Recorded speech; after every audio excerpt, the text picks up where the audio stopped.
Happy Friday evening, everybody. Some of you are probably tuning in today, wondering what happened with the court hearing.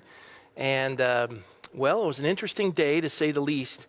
I have in my hand the Superior Court of California, County of Ventura, and the judge heard our case today. Basically, the county wanted to establish an emergency TRO, temporary restraining order, against Godspeak, primarily myself, and as it will list in the orders, 1 to 1,000 does, which is congregants or visitors that would darken the doors of this church. They're going to give you a citation.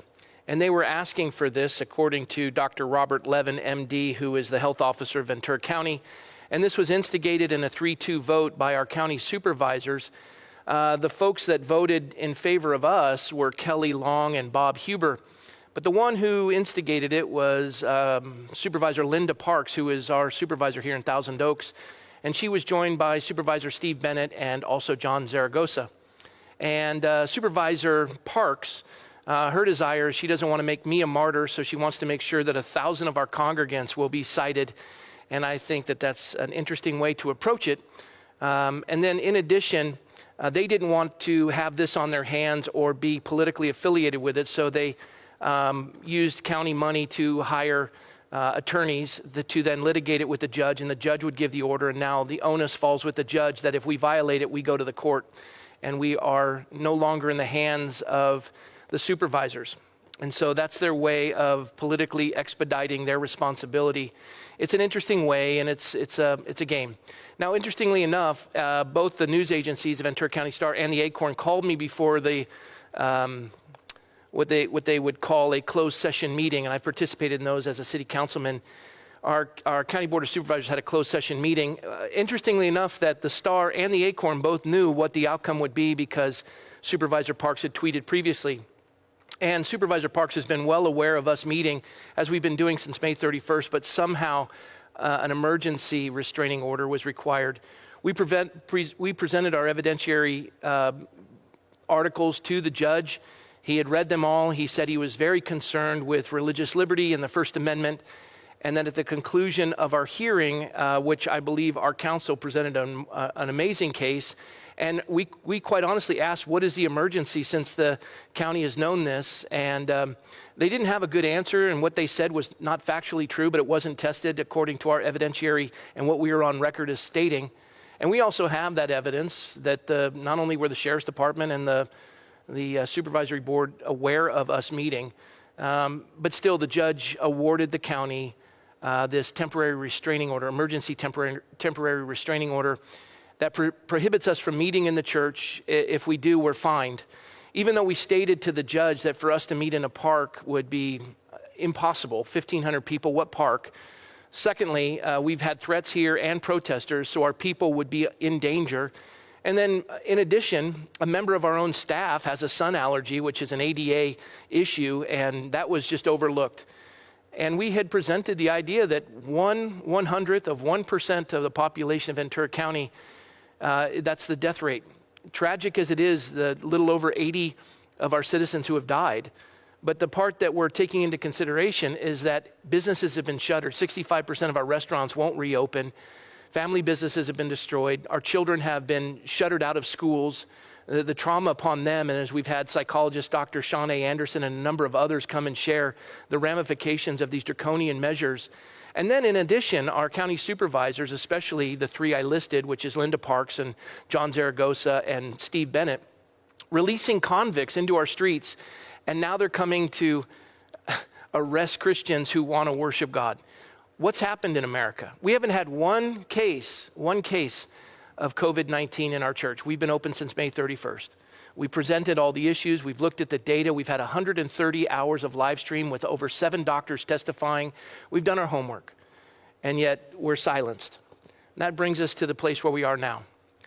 As a church, we have been ordered by the judge to remain closed. This building, by judge's orders, is not to be occupied by Rob McCoy or 1 to 1,000 does. And I wish it didn't have to come to this. I really do. But we will be violating the judge's order. We will be open this Sunday. Now, I don't know what that means as far as who's going to stop us, but we're planning on having services at 9, 11, and 1. We're going to keep worshiping God. If they seek to arrest me and the 1,000 of you, it's almost like the first 1,000 get a prize. You get a citation. It's a misdemeanor. You want to be one of the 1,000? Come. Supervisor Parks thinks that you won't because she thinks that they're trying to avoid me being a martyr and the shame that no one else is going to show up because we're too afraid of their draconian measures and that they somehow have this authority over us. I understand Supervisor Parks is afraid, but as we saw with Dr. Shawn A. Anderson last night, looking at what motivates fear, their fear does not remove our rights. And more importantly, our rights are secondary. What I am declaring is the fact that, as we saw last night, a 5 times greater suicide rate for those who can't go to church. Why would you do that to us? Why these measures? The county's cure is worse than the danger of the virus itself for how it's devastated our community. And now you're telling us we can't worship God when there hasn't been a single case. I've been tested. I'm negative. We'll give plenty of testimony, but we weren't given that chance. Arbitrarily, we're shut down. And so we'll be open. I wish it didn't have to come to this. We never wanted it. But it was Supervisor Linda Parks who pushed this. And I'm sad because I like her as a person. I think highly of her. The way that she cared for the community during the fires and during the borderline shooting, she's a remarkably resilient woman.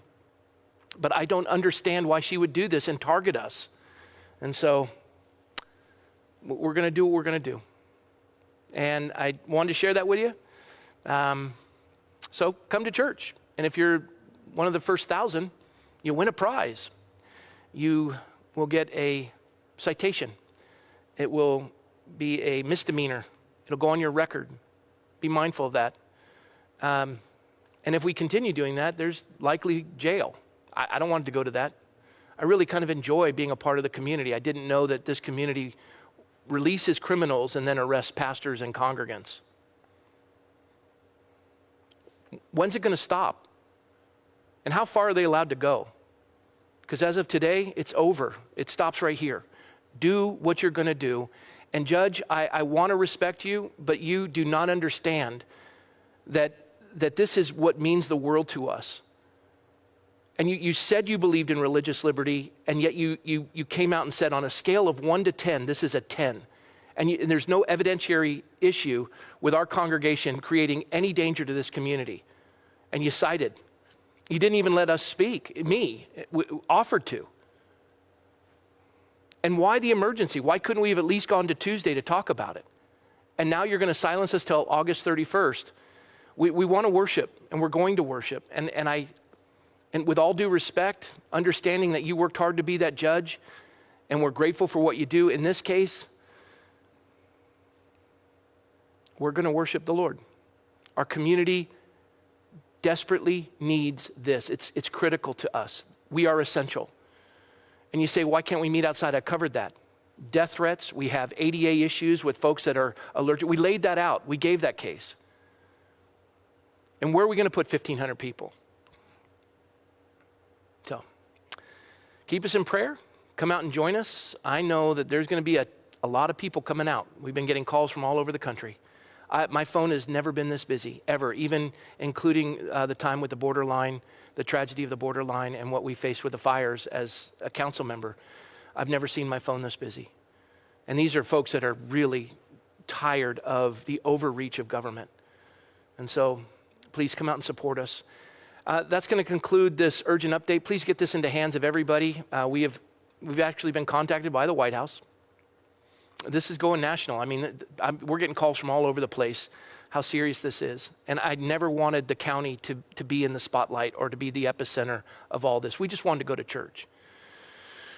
So please keep us in prayer. We'll keep you updated. We'll be here tomorrow night as well.